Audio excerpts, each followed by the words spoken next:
Manchester United news, as Ruben Amorim faces pressure following their 3-1 defeat away at Brentford, plus the latest on Victor Osimhen and more.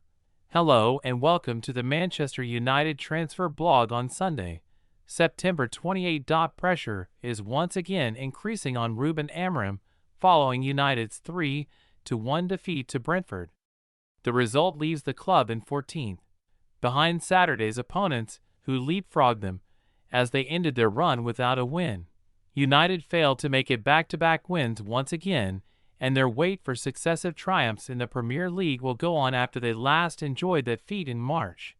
Amorim had already been under fire following their start to the campaign, but the scrutiny has increased with a crucial encounter against Sunderland next weekend before the international break. Former Real Madrid head coach Zinedine Zidane has been tentatively linked, while there have been sensational reports of Sean Dyche and recently sacked Graham Potter mooted to replace the Portuguese tactician. In transfer news, United have once again been linked with a move for Nigerian star Victor Osimhen. The forward currently plies his trade in the Turkish Super League after leaving Napoli. He has long been linked with a move to the Premier League, including last summer, but it didn't materialize. Bayern Munich striker Harry Kane remains in the headlines and spoke recently about a possible return to the Premier League. Meanwhile, there is talk that Crystal Palace's Adam Wharton is on the radar for United too. Manchester United are reportedly already putting several plans in place for the January transfer window. The midfield has been an area of the squad that is deemed to be in need of reinforcements since the summer window slammed shut at the start of September.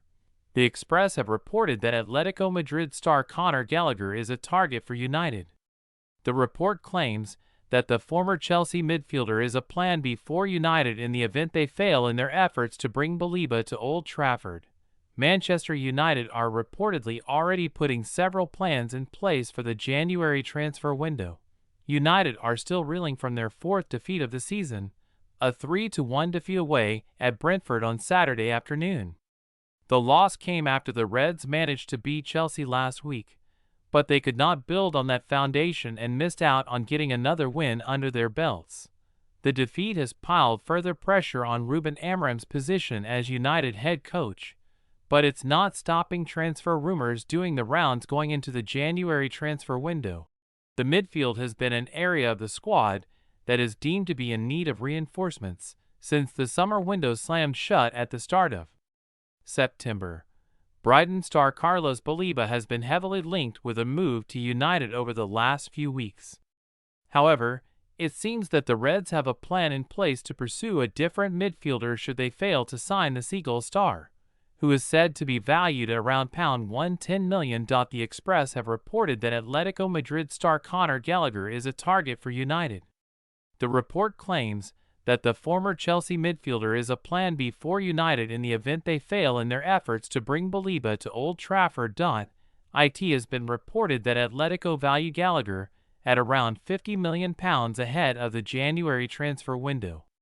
Gallagher signed for the La Liga outfit in the summer of 2024 from Chelsea for a reported fee of around £36 million. Ruben Amorim claimed after Manchester United's defeat at Brentford that he is never worried about losing his job, and that is just as well because, sooner or later, he is going to get his marching orders at Old Trafford.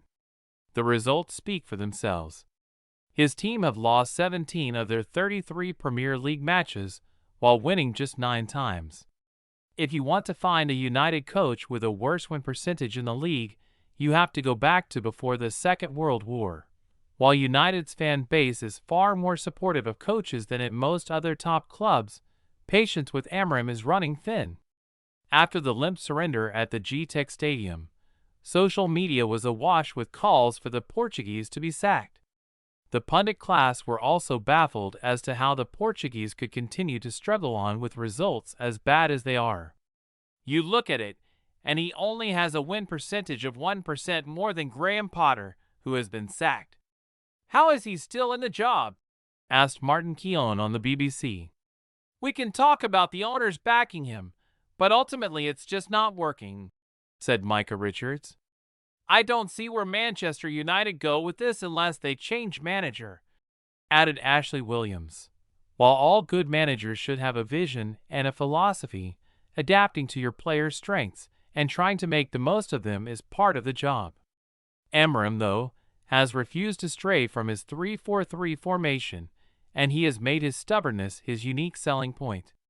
In his first press conference, he proudly declared, "There is no second way," and the drudge of terrible results since has not made him reassess his methods. Last week he claimed that not even the Pope could convince him to change his mind about how his team should play. He has had more than